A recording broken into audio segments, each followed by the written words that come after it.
ఉద్యోగం కోసం చూస్తున్నారా? ఓం శక్తి ప్రైవేట్ లిమిటెడ్ కంపెనీలో మార్కెటింగ్ జాబ్స్ 20,000 నుంచి 30,000 వరకు జీతం ఉంటుంది. సంప్రదించండి. ప్రస్తుతం మనతో పాటు ప్రముఖ ఆధ్యాత్మికవేత్త వేదిక ఆస్ట్రాలజర్ గోనగుంట్ల సురేష్ బాబు గారు ఉన్నారు. గురువు గారితో మాట్లాడేద్దాం. నమస్కారం గురుగారు. మణికంఠ గారు నమస్కారం అండి. జూలై నెల 2026 ధనుసు రాశి వాళ్ళకి ఓవరాల్ గా ఈ నెల ఎటువంటి అదృష్టాలు దురదృష్టాలు ఉండబోతున్నాయి, ఏ విషయాల్లో వీళ్ళు ఎక్కువగా జాగ్రత్తలు తీసుకుంటే విశేషంగా వెళ్ళకలిసి వస్తుంది అంటారు? ముందుగా మణికంఠ గారు, ఈ జులై మంత్ యొక్క విశిష్టత మనం తెలుసుకుందాము. ఎందుకంటే ఆ మాసం ఎంత గొప్పదో తెలుసుకుంటే ఆ మాసంలో ఉన్న రోజు కూడా అంత గొప్పగా ఉంటుంది, మన లైఫ్ కూడా అంత గొప్పగా ఉంటుంది. సో ఆ విధంగా మనం ఇండివిజువల్ లైఫ్ నేచర్ నుంచి వ్రతాలకి కాలానికి మన మహర్షులు అలైన్మెంట్ చేశారనమాట. అందుకనే మాసాలు, తిథులు, మూడాలు ఇవన్నీ రకరకాలు పెట్టేశారు. ఇందులో మనం ఫస్ట్ జులై మంత్ చూసుకుంటే చాలా చేంజెస్ ఉన్నాయండి. ఇందులో ఒకటి మాసం ఫస్ట్ 15 days నిజ జ్యేష్ఠ మాసం ఉంటుంది 13వ తారీఖు వరకు. 14 నుంచి మనకి ఆషాఢ మాసం స్టార్ట్ అవుతుంది. ఇందులో ఎప్పుడైతే మనకి ఆషాఢ మాసం స్టార్ట్ అయిపోతుందో మనకి దేవీ నవరాత్రులు, గుప్త నవరాత్రులు అని స్టార్ట్ అయిపోతుంటాయి. వారాహి నవరాత్రులు అని అంటూ ఉంటారు. అయితే ఆ తర్వాత మనకి ఏమవుతుందంటే ఇమ్మీడియట్గా మనకి కర్కాటక రాశిలోకి ఎప్పుడైతే ప్రవేశం చేస్తూ ఉన్నాడో మనకి ఏమంటారు, కర్కాటక సంక్రమణ దక్షిణాయనం అంటారు. ఎప్పుడైతే దక్షిణాయనం స్టార్ట్ అవుతుందో మనకి చాతుర్మాస వ్రతం అని స్టార్ట్ అవుతుంది. అది మనకి తొలి ఏకాదశి పండుగలు ఉంటుంది. మనకి తొలి ఏకాదశి వచ్చేటప్పటికి ఎప్పుడు వస్తుంది, 25వ తారీఖు వస్తుంది. చాతుర్మాస వ్రతం 26 నుంచి స్టార్ట్ అవుతుంది. 29వ తారీఖు గురు పూర్ణిమ ఉంది.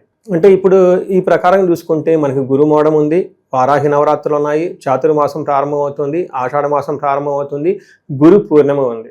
సో ఇన్ని రకాల విశిష్టతలు మనకి ఈ మాసంలో కలిగి ఉన్నాయి కాబట్టి ఇది చాలా ముఖ్యము, అందరూ సెలబ్రేట్ చేసుకోవాల్సిన మాసం అని చెప్పుకోవచ్చు. మన జ్యోతిష శాస్త్రం ప్రకారంగా గ్రహాలు మారుతూ ఉంటాయి కాబట్టి 3 గ్రహాలు మారుతున్నాయి. జూలై 4వ తారీఖు, 7వ తారీఖు, 16వ తారీఖు. ఇందులో వచ్చేటప్పుడు శుక్రుడు, బుధుడు, సూర్యుడు వరుసగా మారుతూ ఉన్నారు కాబట్టి మనం ఈ 12 రాశుల వారికి టోటల్గా ఎలా ఉండబోతుంది ఏంటనేది దీని గురించి తెలుసుకుంటాం. మనం ధనుస్సు రాశి చూసుకుంటే మనం అదృష్టం అనే పోవాలి, పాపం దురదృష్టం అంటే బాగుండదు, మాట వాడకూడదు కూడా. అదృష్టం అనే చెప్పుకోవాలి. ఒకటి మనం బ్రాడ్గా తెలుసుకోవాల్సింది ఏంటంటే ధనుస్సు రాశి వాళ్ళకి అర్ధ అష్టమ శని నడుస్తుందండి, కొంచెం స్లోగా ఉంటుంది. రెండోది గురువు మారటంతో కూడా కొంచెం ఇంకా స్లోగా ఉంటుంది. అనుకున్న పనులు త్వరగా జరగవే తప్పక అనవసరమైన మిస్అండర్స్టాండింగ్లు, భార్యాభర్తల మధ్య గొడవలు ఇవన్నీ వచ్చేసి ఇన్స్టెబిలిటీ ఉంటుంది. లాట్ ఆఫ్ చేంజెస్ ఉంటాయి లైఫ్లో. అది పాజిటివ్గా ఉండొచ్చు, నెగిటివ్గా ఉండొచ్చు. వీళ్ళు యాక్సెప్ట్ చేసుకుని ముందుకు వెళ్ళిపోవాలి, దాన్నే పట్టుకొని ఉండకుండా. ఈ యొక్క లెసన్ టీచ్ చేయడానికి ముఖ్యంగా ఇంటికి సంబంధించిన వ్యవహారాలలో ప్రతికూలంగా ఉంటుంది, టెన్షన్స్ ఎక్కువగా ఉంటుంది. ఇది తెలుసుకొని కామ్ డౌన్ అవ్వేసి ఒక 2 స్టెప్లు వెనక్కి తీసుకొని లెట్ ఇట్ గో, ఏదేదో అవుతుంది, సరెండర్ టు ద డివైన్. ఇది తెలుసుకోవటమే ఈ అర్ధాష్టమ శని యొక్క శని పెట్టే ఒక టెస్టింగ్ అనమాట. ఇది పాస్ అయ్యారనుకోండి సూపర్. అయితే ఇలాంటి సమయంలో ఈ జులై మంత్లో ఉన్న గ్రహాలు చూసుకుంటే వీళ్ళకి కొన్ని అనుకూలంగా ఉన్నాయి, కొన్ని ప్రతికూలంగా కూడా ఉన్నాయి. కొన్ని ఫేవరబుల్గా, కొన్ని అన్ఫేవరబుల్గా ఉన్నాయని మనం చెప్పుకోవచ్చు. ఇందులో మనకి చెప్పుకునే ముందు డీటెయిల్స్, ఇందులో ఉన్న నక్షత్రాలు చూస్తే మూల 1, 2, 3, 4 పాదాలు, పూర్వాషాఢ 1, 2, 3, 4 పాదాలు, ఉత్తరాషాఢ ఫస్ట్ పాదం అంతా మనకి ధనుసు రాశిలో ఉంటారు. పేరు బలం కనుక చూసుకుంటే ఏ, యో, భా, భీ, ధా, భా, దా, బే అన్న లెటర్స్ అంతా కూడా ఇందులో ఉన్నాయని మనం గమనించుకోవాలి. అయితే ఈ టైంలో ఎందుకు చెప్తున్నానంటే ఇదంతా ఈ రాశి వాళ్ళకి, వీళ్ళకి 8వ స్థానంలో సూర్యుడు ఉన్నాడండి. సూర్యుడు ఎప్పుడైతే 8వ స్థానంలో ఉంటారో లాట్ ఆఫ్ చేంజెస్ ఉంటుంది లైఫ్లో. ముందులో ఏమయ్యా ఉంది, దుర్దోష శత్రు సంవాదో గమనాగమన వ్యధ దుఃఖవార్తాశ్రుతం చైవ అష్టమస్థిత్ యథా రవిహి అంటారు. సంస్కృతంలో చాలా పెద్ద మాటలుగా ఉంటుంది కానీ మీనింగ్ చాలా చిన్నగా ఉంటుంది. దుర్దోష, చెడు ఉద్దేశాలు వస్తాయి అంటే ఎవరు చూస్తారు, మా బాస్ చూస్తారా, క్లోజ్ చేసేద్దాం, తర్వాత ఎప్పుడో చేసుకున్నాము, ఓకే చేసిన పని చేయనట్టు, ఇవన్నీ చేసే అవకాశాలు ఎక్కువగా ఉంటుంది. కొంచెం జాగ్రత్తగా ఉండటం ఎంతైనా అవసరం, ఎందుకంటే శనికి ఇవన్నీ నచ్చవు. నెక్స్ట్ ఏం చేస్తారంటే సంవాదో, గొడవలు పడుతూ ఉంటారు. తర్వాత గమన వ్యధ అంటే ప్రయాణాలు చేస్తే బాధలు పడుతూ ఉంటారు. దుఃఖ వార్త శృతం చైవ, ఏదో ఒక బ్యాడ్ న్యూస్ వచ్చి వీళ్ళని బాగా దుఃఖానికి గురి చేస్తుంది అని మనకు చెప్తూ ఉంటారు. సూర్యుడు 8వ స్థానంలో ఉండటం మంచిది కాదని గమనించుకోవాలి. అందుకే ఏదో ఒక చేంజెస్ అయితే రాబోతూ ఉంటుంది. అయితే కుజుడు వీళ్ళకి బ్యాక్ బోన్ లాగా ఉండి షీల్డ్, ఓకే, రక్షణ కవచంగా బాగా సపోర్ట్ చేస్తూ ఉన్నారు.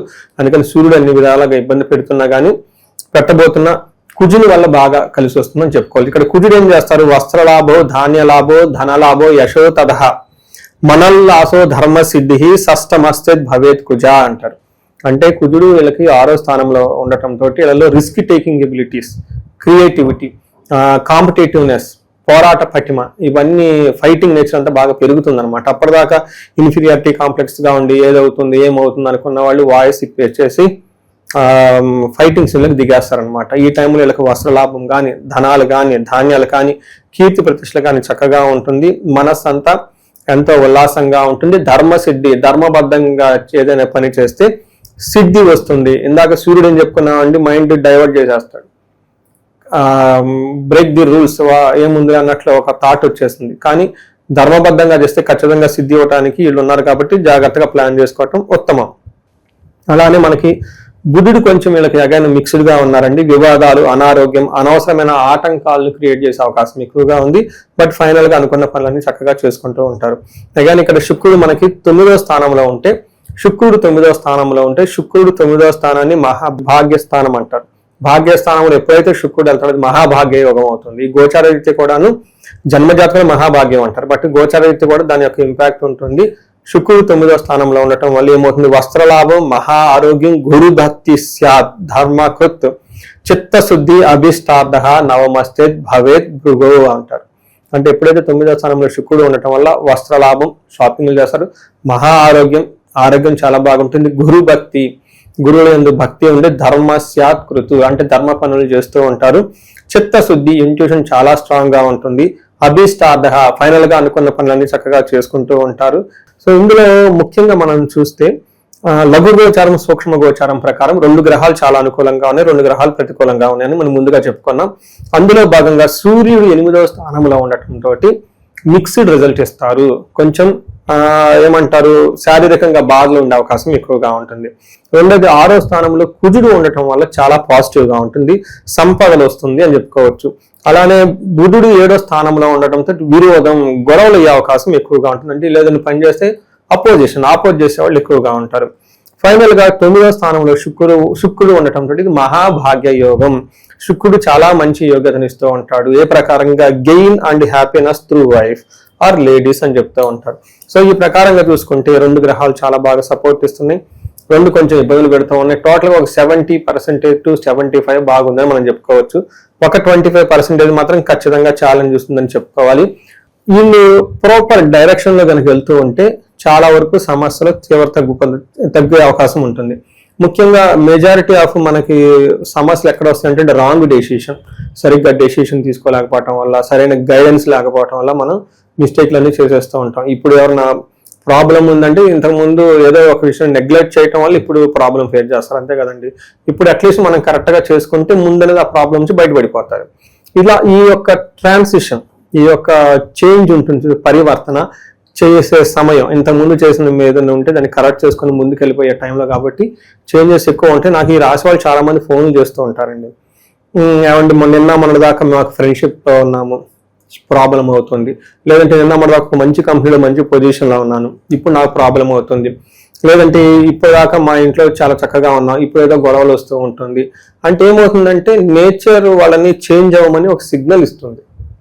మొన్న కూడా నాకు వేరే వాళ్ళు వచ్చారు, ఇద్దరు కలిసి పార్ట్నర్షిప్ బిజినెస్ చేసుకున్నామండి, చాలా బ్రహ్మాండంగా చేసాం, ఇప్పుడు ఇద్దరికి పట్టలేదండి, చాలా ప్రాబ్లం అయిపోతుంది, చిన్న వాటికి వచ్చేసి బిజినెస్ కంటే గొడవలు ఎక్కువైపోతున్నాయి అని చెప్పేసి. నేనేం చెప్పానంటే ఇది టైం, మీరు నేచర్ మీ ఇద్దరు కలిసి ఉండకూడదు, సపరేట్ గా ఇండిపెండెంట్ గా వెళ్ళిపోండి అని ఒక నేచర్ ఇస్తుంది. దాన్ని ఎందుకు అర్థం చేసుకోవట్లేదంటే అయ్యో మళ్ళీ ఇన్సెక్యూరిటీ, అంటే ఇప్పటిదాకా కలిసి చేశాం కదండి మళ్ళీ వెళ్ళిపోతే ఏమవుతుందో అని చెప్పేసి ఇలాంటి ఫీలింగ్స్ లో నుంచి వీళ్ళకి బయటపడటానికి అనమాట. వచ్చే చేంజ్ ని యాక్సెప్ట్ చేసుకుంటే చేంజ్ ఎప్పుడు బాగానే ఉంటుందండి. అంటే ఇనీషియల్ గా చేంజ్ మనకి స్ట్రెస్ ఉంటుంది కానీ బట్ లేటర్ గా దీనికి తోడు వీళ్ళకి దశలు ఏమైనా చేంజ్ ఉంటుంది, అది ఇంకా స్ట్రెస్ఫుల్ గా ఉంటుంది. అందుకని ఒకసారి వీళ్ళు ఈ పర్టికులర్ గా ఈ రాశి వాళ్ళు జాతక చక్రం చూపించుకోవడం చాలా ఇంపార్టెంట్.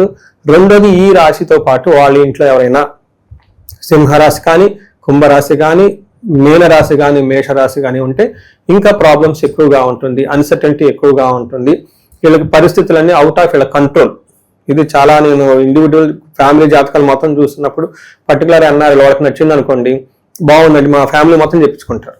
ఎన్ఆర్ఐలో నాకు బాగా నచ్చింది ఏంటంటే అదే ఏదన్నా వాళ్ళకు ఒకసారి వాళ్ళు వచ్చి నేర్చుకున్నట్టు ఫ్యామిలీ మొత్తం చెప్పించుకుంటూ ఉంటారు. నేను అలా ఫ్యామిలీ జాతకాలు చూపించుకోవటం, కొంతమంది 3 జనరేషన్ జాతకాలు చూపించుకుంటారు. గ్రాండ్ ఫాదర్కి హెల్త్ బాగుండదు, వాళ్ళ ఫాదర్, వీళ్ళు పిల్లలు మొత్తం ఒకటే ఫ్యామిలీ 14 మంది జాతకాలు చెప్పుకున్నారు నా చేత. ఇలా మొత్తం ఫ్యామిలీ చూసినప్పుడు దోషాలు కానీ అవన్నీ చాలా క్లీన్ గా కనిపిస్తూ ఉంటారు, వాళ్ళకి ఎక్స్ప్లెయిన్ చెప్తూ ఉంటుంది, వంశపారంపరంగా వస్తూ ఉంటుంది, ఇలా ట్రాన్స్ఫార్మ్ అయ్యే టైం ఉంటుందని చెప్పేసి. వీటితో పాటు ఎవరైనా కనుక లవ్ రిలేషన్షిప్స్ అలాంటి వాళ్ళకి చాలా బాగుంటుంది, రొమాన్స్ బాగుంటుంది, ప్లీజర్ ట్రిప్స్ కొంచెం లాంగ్ ట్రావెల్స్ అవన్నీ చేసి వెకేషన్కి వెళ్ళే వాళ్ళకి కూడా చాలా బాగుంటుంది, ఒక గుడ్ టైం అని మనం చెప్పుకోవచ్చు. సో ఓవరాల్ గా చూసుకుంటే సూర్యుడు కొంచెం ఇబ్బంది పెట్టే పొజిషన్ లో ఉన్న మిగతా గ్రహాలు అనుకూలంగా ఉండటంతో వీళ్ళకి ఒక 75% బాగుంది, మిగతా 25% కేర్ఫుల్ గా ఉండాలని అని మనం ఏమన్నా తెలుసుకోవాలి. స్పెసిఫిక్ గా ఈ రాశిలో ఉన్న నక్షత్రాలు వాళ్ళకి ఎలా ఉంటుందంటారు?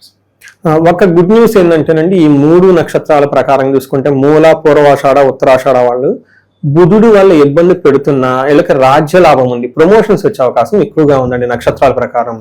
రెండోది ప్రతి ఒక్కళ్ళకి షాపింగ్కి వెళ్ళి వస్త్రలాభం చూపిస్తుంటుంది. అయితే మూలా నక్షత్రం వాళ్ళకి కూడాను, మూల పూర్వాషాఢ నక్షత్రం వాళ్ళకి ఫైనాన్షియల్ గా బాగా క్రైసిస్ ఉంటుంది, ధనం అనేది ఇబ్బంది పడుతూ ఉంటారు. తర్వాత కుజుని వల్ల ప్రతి ఒక్క గ్రహం కూడాను నక్షత్రం కూడా జయప్రదంగా ఉంటుంది, మనం ముందు చెప్పుకున్నాం కాబట్టి. ఫైనల్ గా ఉత్తరాషాఢ వాళ్ళు కొంచెం జాగ్రత్తగా ఉండాలి, వీళ్ళకి ధనానికి ఇబ్బంది పడుతూ ఉంటారు, కానీ జయము, రాజ్యలాభము, వస్త్రలాభము చూపిస్తుంది. హెల్త్ కూడా కొంచెం సెన్సిటివ్ గా ఉండాలి. బట్ మెయిన్ గా నేను చూసుకుంటే నక్షత్ర ఫలితాలు కూడాను ఫైనాన్షియల్ గా ఇబ్బంది పడుతూ ఉన్నా కానీ బట్ మిగతా చోట్ల ప్రమోషన్స్ వచ్చే అవకాశము, షాపింగ్ చేసే అవకాశము, సక్సెస్ఫుల్ గా ఉండే అవకాశం ఎక్కువగా ఉంటుందని గమనించాలి. సో ఇది మనకి ఓవరాల్ గా చూసుకుంటే ఈ యొక్క గ్రహాల యొక్క పరిస్థితి వల్ల ఈ మంత్ ఎలా ఉందో మనం తెలుసుకోవచ్చు. 25% అయితే కాస్త ఇబ్బంది అయితే కనిపిస్తుంది. మరి దాన్ని కవరప్ చేసుకోవడానికి ఎలాంటి పరిహారాలు వెళ్ళి చేసుకోవాలండి? పరిహారాలు సూర్య భగవానుడికి సంబంధించి ఎక్కువ చేసుకోవాలండి. వీళ్ళకి ఉద్యోగంలో ఎవరైతే బాగా ఇబ్బంది పడుతూ ఉన్నారో వాళ్ళకి ఆదిత్య హృదయ స్తోత్రం చదవటం చాలా ఇంపార్టెంట్ అండి. దీనితో పాటుగా వీళ్ళకి హనుమాన్ కార్యసిద్ధి మంత్రం ఉంటుంది, ఇది చదువుకుంటే చాలా బాగుంటుంది. వాళ్ళు ఇది చేయలేని వాళ్ళు ఏంటంటే సూర్యుడికి సంపూర్ణమైన శాంతి పూజలు అని ఉంటాయి, అది పెద్ద ఖర్చు ఏం కాదండి. ఆ సూర్య భగవానుడికి జపాలు, దాన తర్పణ హోమాలు అని చెప్పేసి ఒక ప్రక్రియ ఉంటుంది, అది చక్కగా గుళ్ళకి వెళ్ళిపోయేసి బ్రాహ్మణులు పండితులను అడిగేసి వాళ్ళు చార్జ్ చేయించుకుంటే చాలా ఈజీగా అయిపోతుంది. ఇవి కాకుండా ఇంకెవరికైనా వీళ్ళకి కొంచెం ఏలిన అర్ధాష్టమ శని ప్రభావంతో ఉండటంతో ఇంట్లో ఒక్కసారి మహాన్యాసపూర్వకంగా ఏకాదశ రుద్రాభిషేకం చేయించుకున్న, మన్యు పాశుపత అభిషేకం చేయించుకున్నా కానీ ఇంటి వాతావరణం అంతా చాలా బాగుంటుందని గమనించాలి. సో మనం ఇదంతా గోచార ఫలితాల కింద చెప్పుకుంటామండి మణికంఠ గారు. దీని ప్రకారం ఏంటంటే ఒక 30% మాత్రమే ఇప్పుడు మనం చెప్పుకునేవి వాళ్ళకి అప్లై అవుతాయి. అయితే ఇండివిజువల్ జాతకం చూపించుకోవడం చాలా చాలా ముఖ్యం. కొంతమందికి ఎవరికైతే ఏజ్ 40 to 50 years మధ్యలో ఉండేసి, అంటే +or- 40 years, దీన్ని మిడ్ లైఫ్ క్రైసిస్ అంటూ ఉంటారు చాలా మందికి. లేడీస్కి పోస్ట్ మెనోపాజ్ అని, ప్రీ మెనోపాజ్ అని, జెంట్స్ కూడా ఏమంటారంటే కొంచెం హార్మోనల్ చేంజెస్ ఉన్నాయని చెప్తూ ఉంటారు. అంటే సడన్గా ఏమవుతుందంటే వాళ్ళ లైఫ్లో 10 years కెరియర్ గ్రోత్ సక్సెస్ఫుల్గా ఉండి, అకాడమిక్స్ అంతా సక్సెస్ఫుల్గా ఉండి, వాళ్ళ లైఫ్లో ఒక మేనేజర్ లెవెల్లో ఒక ఉన్నతమైన పొజిషన్కి ఆల్రెడీ వచ్చి ఇప్పుడు లైఫ్లో ఒక స్టాగ్నేటెడ్గా ఫీల్ అయి ఉన్నారు, గ్రోత్ లేదు, వ్యాక్యూమ్ వచ్చింది, జాబులు పోయి ఇబ్బందులు పడిపోతున్నారంటే ఒక్కసారి వాళ్ళు సీరియస్గా జాతకం చూపించుకోవడం చాలా చాలా ఇంపార్టెంట్. ఎందుకంటే ఈ టైంలో వాళ్ళకి గ్రహ శాంతులని, లేదంటే గ్రహ దోషాలని, లేదంటే శాపాలని ఉంటాయి అనమాట. ఈ శాపాలు వాళ్ళకి ఎఫెక్ట్ అవుతూ ఉంటాయి అనమాట. జనరల్గా మనకి ఏం చెప్తారంటే మోడర్న్ సైకాలజీలో మిడ్ లైఫ్ క్రైసిస్ అని చెప్పేస్తూ ఉంటారనమాట. బట్ జ్యోతిష శాస్త్రంలో దానికి చాలా వివరణ ఇచ్చారనమాట, శాపాలని, గ్రహ దోషాలని అవన్నీ. ఒకసారి వాళ్ళ గ్రహాలు ఇండివిజువల్గా జాతకం చూపించుకోవడం చాలా ముఖ్యం. వాళ్ళకి ఫైనాన్షియల్ ప్రాబ్లం ఉన్న స్వర్ణలక్ష్మి విశేష హోమం చేయించుకోవటము, ఏమైనా కానీ హెల్త్ కాంప్లికేషన్స్ ఉంటే ఆయుష హోమం చేయించుకోవటం, అంతేకాకుండా చండీ హోమం, అందరికి ఏదైనా కనుక సీరియస్ ప్రాబ్లమ్స్, కన్సర్న్స్ ఉంటే కనుక చండీ హోమం చేయించుకోవటం, ఇలా మన్యు పాశుపత అభిషేకాలు ఇవన్నీ చేయించుకుంటే వాళ్ళ యొక్క ఎలాంటి సమస్య ఉన్నా కానీ సమస్యకు సంబంధించిన పరిష్కారాలు మనం కనుక్కోవచ్చు. భార్యాభర్తల మధ్య అన్యోన్య దాంపత్య పాశుపత అభిషేకం అని చెప్పేసి ఇలా అన్నీ చేసుకోవచ్చు. అయితే మనకి ఈ నెల 14వ తారీఖు, అంటే జూలై నెల 14వ తారీఖు నుంచి 22 వరకు వారాహి నవరాత్రులు సెలబ్రేట్ చేస్తూ ఉన్నాం. అంటే నాకు ఇది వచ్చేటప్పుడు పబ్లిక్ మీడియాతో ఇంటరాక్ట్ అవటం థర్డ్ పండుగ అని, లేదంటే 4th అయి ఉండొచ్చు, 3rd or 4th. ఈ ఎవ్రీ ఇయర్ మేము కొన్ని సెలబ్రేషన్స్, కొన్ని హోమాలు, పూజలు అన్ని ప్లాన్ చేయటం, కొన్ని సామూహికంగా, కొన్ని ఇండివిజువల్గా రకరకాలుగా చేస్తూ ఉన్నాం. బట్ ఈసారి కూడా మేము ఏం చేస్తున్నామంటే వారాహి పాశుపత విశేష హోమం అని చేస్తూ ఉన్నామండి. ఇది చాలా పెద్ద హోమము, ఒక దాదాపు 15 మంది దాకా బ్రాహ్మణులు పడుతూ ఉంటారు. ఇది 1 to 1 చేయడం జరుగుతుంది. ఈసారి సామూహికంగా చేయటం లేదు, కొన్నిసారి చేసేసి అంతా మేము అరేంజ్మెంట్ చేయలేక డబ్బులు రిటర్న్ ఇవ్వడం కూడా జరిగింది చాలా మందికి. బట్ ఇదేంటంటే ఓన్లీ సెలెక్టెడ్ పీపుల్కి 1-to-1 చేయటం జరుగుతుంది. దాదాపు 15 నుంచి 20 మంది బ్రాహ్మణులు పడుతుంటారు. వారాహి పాశుపత విశేష హోమం చేస్తూ ఉన్నాం అనమాట. దాదాపు 15 మంది. ఇది వచ్చేటప్పుడు 4:30 గంట 5 గంటల పెద్ద హోమం పడుతుంది. Only in a day 2 times. నవరాత్రులు స్టార్ట్ అయిన 14వ తారీఖు నుంచి 22వ తారీఖు వరకు మార్నింగ్ ఒక స్లాట్, ఈవినింగ్ ఒక స్లాట్. ఈవినింగ్ స్లాట్ ప్రిఫరబుల్గా ఎన్ఆర్ఐలకి, అమెరికా ఉన్న వాళ్ళకి చేస్తూ ఉన్నాము. దీనివల్ల ఎందుకు చేయించుకోవాలంటే ఫస్ట్ కార్యజయం. చాలా నాలెడ్జ్ ఉంది, ఎగ్జిక్యూషన్ చేయలో ఫెయిల్ అయిపోతున్నాం అనుకున్న వాళ్ళకి వారాహి అమ్మవారికి చేయించుకోవాలి. రెండోది తగాదులు, శత్రుబాధలు ఏమైనా ఉంటే దానికి సంబంధించి చేసుకోవాలి.